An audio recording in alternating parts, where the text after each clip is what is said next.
Everyone. So welcome back to my YouTube channel science की Pathshala with प्रिया। तो कैसे हैं आप सब? आई होप आप सब बहुत अच्छे होंगे।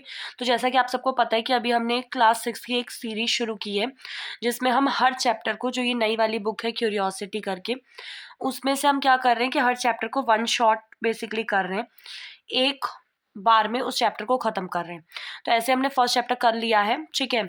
और आज हम सेकंड चैप्टर कर रहे हैं, जो कि आपका डाइवर्सिटी इन लिविंग वर्ल्ड है। सबसे पहले देखो, मेरी आवाज़ जो है थोड़ी सी वो है, मेरी तबीयत थोड़ी ख़राब है, इसलिए आप लोग मैनेज कर लीजिएगा। और इसमें देखो, सबसे पहले डाइवर्सिटी का क्या मतलब होता है। लिविंग वर्ल्ड क्या है? जिसमें आप रह रहे हैं, एक ऐसा वर्ल्ड जिसमें कि लिविंग लोग रह रहे हैं। और डाइवर्सिटी मतलब होता है विभिन्नता। कितने अलग अलग तरीके के प्लांट्स हैं, अलग अलग तरीके के आपके जो भी डाइवर्सिटी है, ठीक है।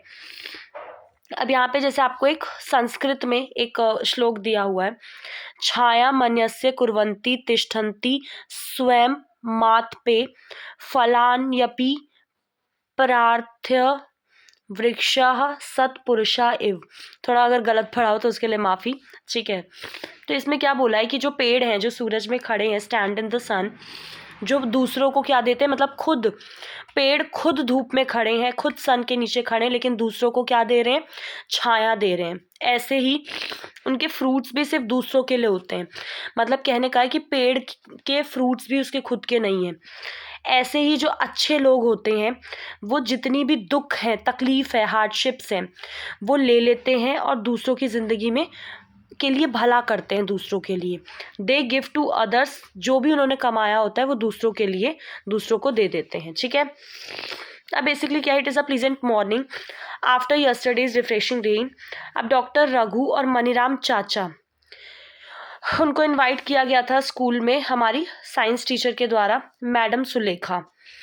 और उन्हें इनवाइट क्यों किया गया था? ताकि वो क्या कर पाए, वो एक एक्साइटिंग नेचर वॉक को फैसिलिटेट करने के लिए।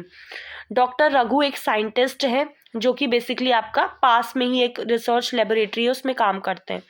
और मनीराम चाचा जो हैं वो बहुत ज़्यादा बूढ़े एल्डरली पर्सन हैं। मनीराम चाचा एक्सपर्ट हैं बर्ड्स को बुलाने में, उनकी नकल करने में। He is also brilliant at identifying, मतलब जो अलग अलग वैरायटी है प्लांट्स और एनिमल्स की, उसको पहचानने में भी वो बहुत ज़्यादा ब्रिलियंट है। To prepare them for the nature walk, doctor Raghu जो हैं वो स्टूडेंट को इन्फॉर्म करते हैं कि ये जो मतलब नेचर वॉक क्या होती है ना, कि जैसे आपके अगल बगल कोई जंगल होगा, आप उसमें घूमने जाएंगे, फिर एक्सप्लोर करेंगे चीज़ों को, वो नेचर वॉक है, ठीक है। तो डॉक्टर रघु इन्फॉर्म करते हैं बच्चों को कि ये जो हम जा रहे हैं, इसका लक्ष्य क्या होगा, उद्देश्य क्या होगा। एक्सपीरियंस करना, ब्यूटी, जो भी अलग अलग तरीके के प्लांट्स एनिमल्स की जो वैरायटी नेचर में है, उनको एक्सपीरियंस करना। तो स्टूडेंट्स बहुत ज़्यादा एक्साइटेड थे उन लोग को ज्वाइन करने के लिए। वो क्यूरियस थे इंटरेक्ट करने के लिए और उनसे कुछ सीखने के लिए। जो टीचर है उन्होंने एडवाइस किया स्टूडेंट को नोटबुक, पेन और वाटर बोतल ले जाने के लिए। जैसे जैसे उन्होंने वॉक शुरू की, तो वैसे वैसे उन्होंने प्लांट्स एनिमल्स जो भी अगल बगल थे उनको एक्सप्लोर करना शुरू किया। डॉक्टर रघु ने स्टूडेंट्स को एडवाइस दिया to notice the variety of smells, जो कि पार्क में जो अलग अलग तरीके की जो स्मेल आ रही है उसको नोटिस करने के लिए। और जोर दिया रिस्पेक्टिंग, जितने भी देखो आपको उन्हें ऑब्जर्व करना है, लेकिन उन्हें डिस्टर्ब नहीं करना है। अब जो मनीराम चाचा थे उन्होंने स्टूडेंट को बताया to not only to observe, बल्कि उनको ध्यान से सुनने के लिए जो अलग अलग आवाज़ें आ रही हैं। तो स्टूडेंट्स जो है उन्होंने बहुत सारी अलग अलग वैरायटी देखी प्लांट्स की, जिसमें घास, झाड़ियाँ, बड़े बड़े पेड़। उन्होंने ऑब्जर्व किया बहुत सारी बर्ड्स ब्रांचेस पे बैठी हुई हैं, बटरफ्लाई फ्लावर से फ्लावर पे जंप मूव कर रही हैं, मंकी जंप कर रहे हैं एक पेड़ से दूसरे पेड़ पे। ये सब उन्होंने अपनी कॉपी में लिखा और डॉक्टर रघु और एंड मनीराम चाचा के साथ डिस्कस किया। स्टूडेंट्स ने ना, जो बर्ड्स की चिरपिंग होती है ना, जो चे चे चे चे करती हैं, आपने सुना होगा, ठीक है, वो उन्होंने सुना। डॉक्टर रघु इन्फॉर्म्स देम कि जो हर बर्ड की ना यूनिक चिर्प होती है। और यही आपका किसका उदाहरण है? डाइवर्सिटी इन नेचर, नेचर में जो विभिन्नता है उसका। डॉक्टर रघु ने मनीराम चाचा से रिक्वेस्ट किया टू मिमिक कॉल ऑफ, कि कुछ बर्ड्स को वो बुलाएं। तो मनीराम चाचा ने क्या किया था, अलग अलग बर्ड्स का जो बुलाने का वो उन्होंने नकल की थी। और जो स्टूडेंट हैं वो भी उनको बहुत ज़्यादा एंथुजियास्टिकली उनको कॉपी करने लगे थे, ठीक है। अब आ जाते हैं थोड़ी सी मेन चीज़ पे। तो देखो activity 2.1 let us explore and record. इसमें सिंपली आपको जाना है अपने टीचर के साथ नेचर वॉक पे, चीज़ों को ऑब्जर्व करना है, लिखना है और वेदर कंडीशन नोट करनी है। ठीक है, ये सब चीज़ें आपके लिए हैं। अब हम मेन टॉपिक पे आते हैं। ठीक है, ये हमारा मेन टॉपिक ये नहीं है, ये आपको स्क्रैप बुक बनाना और ये प्लांट्स का ये करना, ये सब आप खुद करेंगे। अब इसमें जैसे ना ऑब्जर्वेशन में क्या दिया हुआ है, जैसे कि देखिए आपके अगल बगल जो लोकल प्लांट्स मिलते हैं उनके नाम लिखे हुए हैं। जैसे तुलसी आप सबके घर में होगी, हिबिस्कस जो गुड़हल वाला है वो। आपको ना ऑब्जर्व करना है कि जो नॉर्मल घास फूस है, जो घासें हैं, उनकी जो स्टेम है वो कैसी होती है, तो बहुत पतली सी और सॉफ्ट होती है। ऐसे तुलसी की हार्ड और थिन होती है, गुड़हल की हार्ड होती है, नीम की हार्ड और थिक होती है। अब जैसे इसमें है कि लीव्स का जो शेप और जो अरेंजमेंट है, जैसे कि ना इनमें क्या होता है, एक सिंगल लीव्स होती है जो अल्टरनेटली अलग अलग पॉइंट से ग्रो कर रही होती है। तुलसी में अपोजिट डायरेक्शन में होता है कि अगर एक इधर है तो एक दूसरी तरफ, ऐसे करके अपोजिट डायरेक्शन में होगा तुलसी में। और फ्लावर पिंकिश पर्पल आते हैं। तो ये सब आपको ऑब्जर्वेशन इसमें भरनी है। ठीक है, अब ये तो आपका उसका हो गया। तो आप क्या ऑब्जर्व करेंगे कि जो प्लांट है उनमें अलग अलग फीचर होते हैं। जैसे हो सकता है टॉल या शॉर्ट हो, उनका स्टेम हार्ड या सॉफ्ट हो, अलग अलग शेप्स के लीव हों, उनके अरेंजमेंट अलग अलग हों। अब जैसे यहाँ पे इन्होंने एनिमल का लिखा है, जैसे कौवा, क्रो आपके उधर बहुत इजीली मिल जाता है, कहाँ रहते हैं, क्या खाते हैं, कैसे मूव करते हैं, द वे। और इसमें फिर ऑब्जर्वेशन लिखनी है। ठीक है, तो ये आप कर लेंगे। अब इसके बाद ये सब चीज़ें आपके वही है स्क्रैप बुक वाली। देखिए मैं आपको ना अगर एक वन शॉट कराना है तो मैं आपको एक एक चीज़ नहीं बता सकती हूँ इसमें। ठीक है, अब ना पहला तो चलो हो गया। दूसरी एक्टिविटी में क्या है, लेट अस एप्रिशिएट। सबसे पहले अपनी आंखों को 30 सेकंड के लिए बंद कर लीजिए और किसी भी प्लांट के बारे में सोचिए या फिर कोई एनिमल के बारे में you have closely observed and have appreciated, जो आपको बहुत पसंद आया हो। Now each one of you, अब आपको ड्रॉ करना है that you thought of. Black board पे जो भी आपने सोचा वो यहाँ पे ड्रॉ करना है और आपकी जो ऑब्जर्वेशन है जो आपने वो किया है। ठीक है, अब इसमें देखो जो वैरायटी होती है ना, वैरायटी क्या होती है, विभिन्नता। जैसे हमारे पास कपड़े की ही कितनी वैरायटीज़ है ना। तो जो प्लांट और एनिमल की जो वैरायटी होगी किसी भी पर्टिकुलर रीजन में, उसको हम बायोडाइवर्सिटी बोलते हैं। जब मैं डाइवर्सिटी बोल रही हूँ ना तो मैं सिर्फ विभिन्नता की बात कर रही हूँ, चाहे वो मैं किसी भी टर्म्स में बोलूँ, चाहे मैं कपड़ों को लेके बोलूँ, चाहे मैं किसी भी चीज़ को लेके बोलूँ। लेकिन जब मैंने बायो लगा दिया तो आपको ध्यान रखना है कि अब मैं लिविंग ऑर्गेनिज्म के बारे में ही बात कर रही हूँ। ठीक है, अब थोड़ा सा यहाँ पे आ जाते हैं। देखिए how to group plants and animals, कैसे इनको ग्रुप करना है। अब यहाँ पे आ जाओ, लेटस ग्रुप। आपको कुछ प्लांट्स एनिमल्स की पिक्चर लेनी है, उनको कट करके मैगजीन्स वगैरह से उनको पेस्ट करना है अलग अलग कार्ड पे। क्लास को डिवाइड करके ये आपका वैसे एक्टिविटी, इसको रहने दो। ठीक है, हम थोड़ा सा मेन चीज़ पे आते हैं, हाउ टू ग्रुप प्लांट्स। अब जैसे देखो इसमें कुछ क्राइटेरिया क्या होंगे, प्रेजेंस, आपका फ्लावर प्रेजेंट है कि नहीं, हार्ड और सॉफ्ट स्टेम है, उनकी ईटिंग हैबिट, वो कहाँ कहाँ रहते हैं। मतलब सबसे पहले ना अगर आपको प्लांट को ग्रुप करना है तो आपको कुछ क्राइटेरिया बनाने पड़ेंगे और उसके बेसिस पे आप उनको कर सकते हैं। ठीक है, अब जैसे यहाँ पर देखो प्लांट का नेम है मैंगो। मैंगो की हाइट कैसी होती है, टॉल होता है। स्टेम का नेचर, मैंगो का स्टेम ब्राउन कलर का होता है, हार्ड होता है, थिक होता है। और ये आपका स्टेम जो है वो बहुत ऊपर होता है। ठीक है, और ये आपका ट्री में आता है। अब हमारे पास 3 कैटेगरी आ गई, ट्री, हर्ब एंड शर्ब। अब सबसे पहले अगर हर्ब की बात करें तो जो टोमेटो है ना, जिसका हर्ब में आपको क्या याद रखना है कि हाइट भी छोटी होती है, स्टेम जो है ग्रीन कलर का होता है, बहुत नाजुक होता है, टेंडर मतलब नाजुक है, और पतला होता है, और ये आपका जो है ग्राउंड से बहुत करीब रहता है, तो उसको हम हर्ब बोलेंगे। शर्ब में आपका मीडियम वाली कैटेगरी आएगी। अब जैसे इसमें देखो व्हाट डिफरेंसेस यू ऑब्जर्व। अब हर्ब्स, शर्ब और ट्रीज में आप क्या डिफरेंसेस ऑब्जर्व कर रहे हैं। आपको प्लांट को ग्रुप करना है इन 3 कैटेगरी में।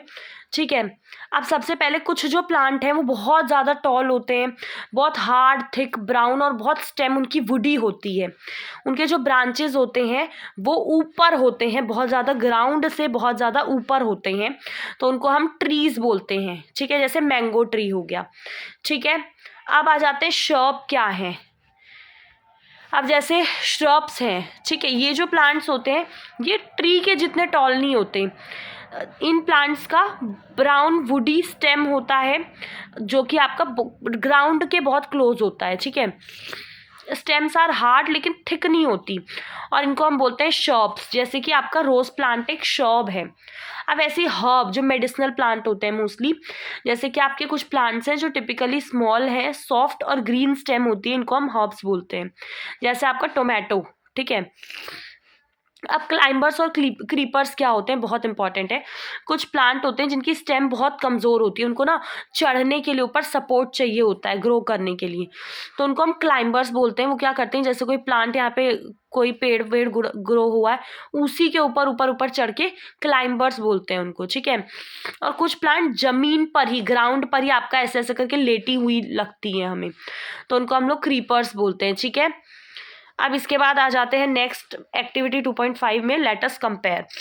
अब हमें लीफ को कंपेयर करना है, ठीक है। ये चीज़ें बहुत इंपॉर्टेंट है, अभी से अगर आप बेस बना लेंगे तो आप 9th-10th में भी आपको बहुत अच्छे से चीज़ें समझ में आएंगी।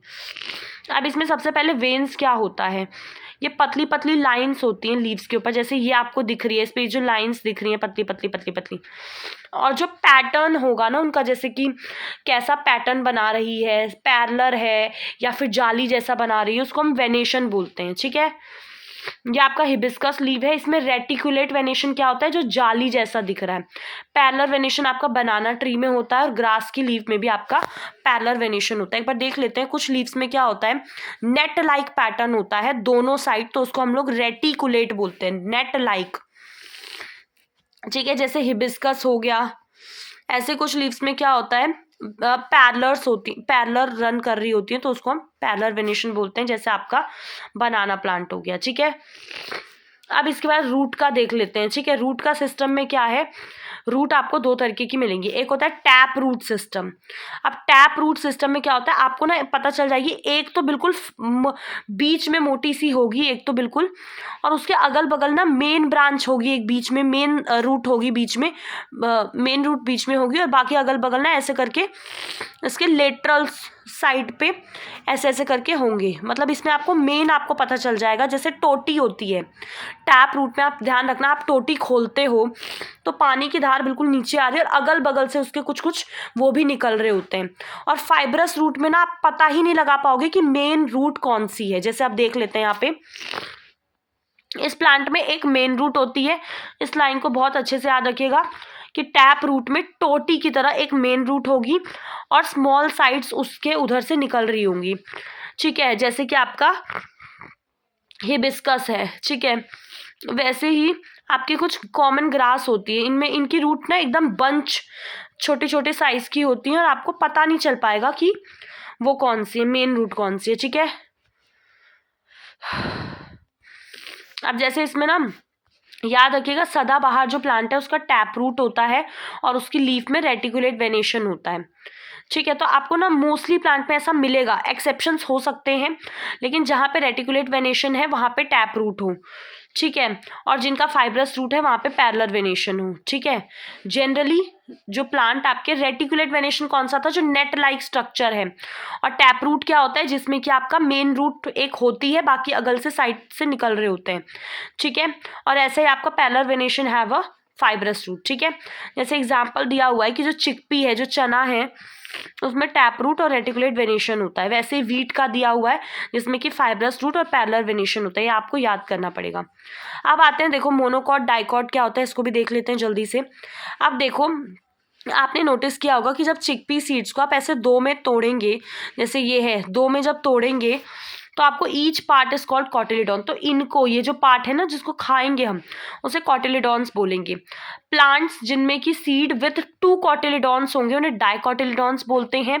जैसे मेज में सिंगल पतला सा कॉटिलिडॉन होता है, तो ऐसों को हम मोनोकॉटिलिडॉन्स बोलते हैं, ठीक है। और वो प्लांट जिसमें कि, अब आपको ना ये पॉइंट याद रखना है कि डाइकॉट जो प्लांट होंगे, मतलब जिनमें डाइकॉटिलिडॉन है, उनमें रेटिकुलेट वेनेशन होता है और टैप रूट सिस्टम होता है।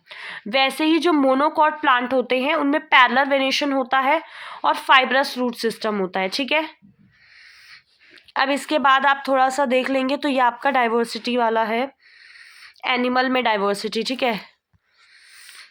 अब जैसे ना इन साइंटिस्ट के बारे में जान लीजिए, जानकी अम्मल, ठीक है। ये जो साइंटिस्ट हैं ये इंडियन बॉटनिस्ट रह चुके हैं। बॉटनिस्ट वो होते हैं जो पेड़ पौधों की स्टडी करते हैं।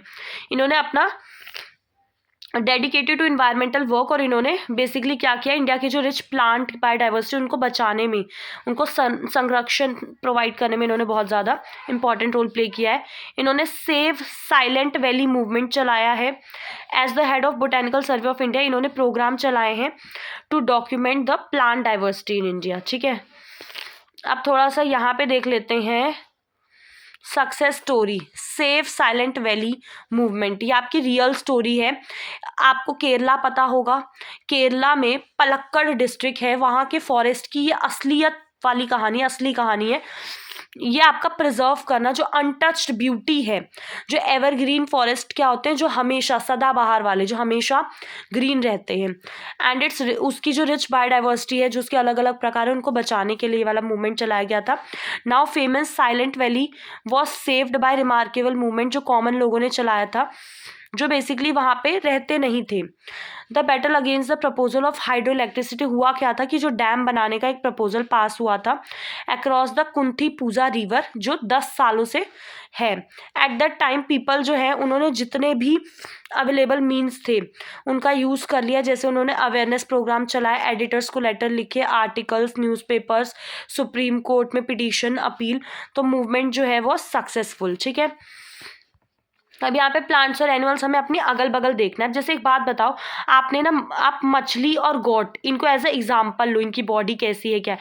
मछली जो है वो पानी में रहती है, इसकी बॉडी कैसी होती है, स्ट्रीम लाइंड होती है। मतलब इसकी बॉडी ना देखोगे तो बीच में से तो कितनी मोटी, और अंत में बिल्कुल ऐसे करके पतली पतली हो जाती है, थिक, और फिर अंत से कैसी हो जाती है, नैरो, है ना। तो यही चीज़ स्ट्रीमलाइन बॉडी किसकी होती है, मछलियों की, फिश की। और फिन्स होते हैं, और ये इनके फिन्स होते हैं ताकि ये पानी में इसको मूवमेंट कर सके इसकी मदद से। अब जो गॉड्स होते हैं वो आपके घास वाले एरिया में रहते हैं और अपने पैरों से मूव करते हैं। इनके साइज वगैरह भी अलग होते हैं एक दूसरे से, ठीक है। अब इसके बाद अगर देखें तो जैसे कि आपने कैक्टस के बारे में सुना होगा, कैक्टस के जो थिक और फ्लैशी स्टेम होते हैं बेसिकली क्यों होते हैं, एक मॉडिफिकेशन है कि कहीं ना कहीं पानी के लॉस को रोकने के लिए, ठीक है। अब जैसे कि ये सब आप पढ़ लीजिएगा, मैं आपको मेन पॉइंट बता रही हूँ कि कैक्टस प्लांट जो है थिक और फ्लैशी स्टेम होता है in the desert of Rajasthan, ठीक है। उसके बाद मतलब ये बोला है ना कि अलग अलग जगह पे जाओगे तो पेड़ों का ना अलग अलग अडेप्टेशन है। पहाड़ों पर देखोगे तो आपको ऐसे पेड़ ज़्यादा दिखेंगे, रेगिस्तान या फिर वो वाले इलाकों में देखोगे तो कैक्टस वगैरह ज़्यादा दिखेंगे। अब जैसे देवदार ट्रीज़ के बारे में बताया कि इनकी जो ट्रीज़ होती हैं ये शेप में कॉनिकल होती हैं, ऐसे कोन की तरह होंगी, फ्लेक्सिबल और स्लोपिंग ब्रांचेस होती हैं, ठीक है। रीजन की वो दूसरे रीजन से वेरी क्यों करती है, तो देखो जैसे कि अगर डेजर्ट की बात करें तो डेजर्ट में पानी बहुत कम होता है। हॉट डेजर्ट टिपिकली बहुत ज़्यादा हॉट हो जाता है डे के दौरान, और बहुत ज़्यादा ठंडा हो जाता है रात के दौरान। तो इसीलिए जो आप पाएंगे कि जो प्लांट्स और एनिमल्स होते हैं इन एरिया में, जो टॉलरेट कर सकते हैं, सर्वाइव कर सकते हैं both the hot condition day और कोल्ड कंडीशन एट नाइट। अब जो फ्लैशी स्टेम्स होते हैं प्लांट्स के, जो डेजर्ट में पाए जाते हैं, वो पानी को स्टोर कर लेते हैं, जो उनकी मदद करते हैं हॉट कंडीशन को टॉलरेट करने में। अब माउंटेन्स पे बहुत ज़्यादा कोल्ड रीज़न है, एक्सपीरियंस बहुत ज़्यादा स्नोफॉल होता है, तो ऐसी कंडीशन में सर्वाइव करने के लिए कुछ जो पेड़ है उनमें इतनी एबिलिटी होती है कि to let the snow slide off easily. अब जैसे कॉनिकल शेप है या फिर जो स्लोपिंग ब्रांचेस होती है देवदार ट्रीज का, enable them to do so easily, ठीक है। अब जैसे ये जो होते हैं इनको हूव्स बोलते हैं, आपने देखे होंगे, ठीक है। ये इनकी मदद करता है चल पाने में। अब जो कैमल है हॉट डेजर्ट में, उनके लंबे लंबे पैर होते हैं और बहुत ज़्यादा वाइड हूव्स होते हैं, ठीक है, ताकि वो इजीली आपका सैंड पे चल पाए बिना उसमें धंसे हुए, ठीक है। और ऐसे ही कंपैरेटिवली जो लेग्स कैमल के होते हैं, जो आपका कोल्ड डेजर्ट में होता है, वो कंपैरेटिवली छोटे होते हैं ताकि वो आसानी से चल पाएँ, ठीक है। तो ये हो गया। अब अब जैसे इसमें ये है, आपको ये पॉइंट भी ध्यान रखना है कि जो कैमल्स होते हैं वो बहुत कम यूरिन पास करते हैं, ठीक है। और उनका जो गोबर जो डंक होता है वो भी ड्राई होता है, स्वेट नहीं करते क्योंकि उनको पानी बचाना होता है, ठीक है। और कैमल जो है वो खाने को स्टोर करते हैं अपने हम्प में, ठीक है, क्योंकि खाना इतनी ईजिली वहाँ पे उनको अवेलेबल नहीं होता, तो खाने की कमी ना हो सर्वाइव करने के लिए वो क्या करते हैं, उनके पीछे हम्प होता है जिसमें वो खाने को स्टोर करते हैं। और ऐसे कोल्ड डेजर्ट में जो कैमल होते हैं उनके 2 हम्प होते हैं, ठीक है। अब जैसे ये हो गया। अब उसके बाद अगर रोडोडेंड्रॉन्स की बात करें तो ये बहुत ब्यूटीफुल ब्राइट फ्लावर्स होते हैं इसके, ठीक है। छोटी हाइट का होता है, छोटे छोटे लीव्स होते हैं ताकि ये ज़्यादा विंड में सर्वाइव कर पाए, ठीक है। अब इसके बाद अगर देखें तो ये अपना अलग अलग बता रहे हैं, ठीक है। उसके बाद देखो एम्फीबियंस हम किसको बोलते हैं, जो आपके लैंड और वाटर दोनों में रह सके। और टेरेस्ट्रियल वो प्लांट जो आपका टेरेस्ट्रियल हैबिट हम किसको बोलेंगे, जो लैंड पे रहते हैं, जैसे कि आपका ये हो गया फॉरेस्ट डेजर्ट ये सब। अब अगर सलीम अली की बात करें तो इन्होंने क्या किया था, डाइवर्सिटी बर्ड्स में जो डाइवर्सिटी होती है उसको ऑब्जर्व किया, एक लिस्ट प्रिपेयर की, documented their travel routes and ये सब इन्होंने किया था, ये आप देख लीजिएगा। हाँ, ये लाइन इंपॉर्टेंट है कि इनको बर्डमैन ऑफ इंडिया बोला जाता है, सलीम अली। और इनको पद्म विभूषण 1976 में इनको पद्म विभूषण मिला है, ठीक है। और एडेप्टेशन क्या होता है, एक स्पेशल फीचर होता है जो कि जिससे कि प्लांट और एनिमल जो है वो एक पर्टिकुलर कंडीशन में सर्वाइव कर पाते हैं। और वैसी हैबिट क्या होता है जहाँ पे आपके प्लांट और एनिमल रहते हैं। एम्फीबियंस हम देख चुके हैं कि जैसे आपका फ्रॉग हो गया जो आपका पानी और लैंड दोनों पे रहता है। और अगर आपका सिर्फ पानी में रहेगा तो उसको एक्वेटिक बोलेंगे, ठीक है। अब ना प्रोजेक्ट टाइगर 1973 में चलाया गया था, क्योंकि बेसिकली जो पॉपुलेशन कम हो रही थी ना बंगाल टाइगर इनकी, उसको प्रिजर्व करने के लिए, बचाने के लिए, ठीक है। खत्म हो चुका है। Okay, thank you so much.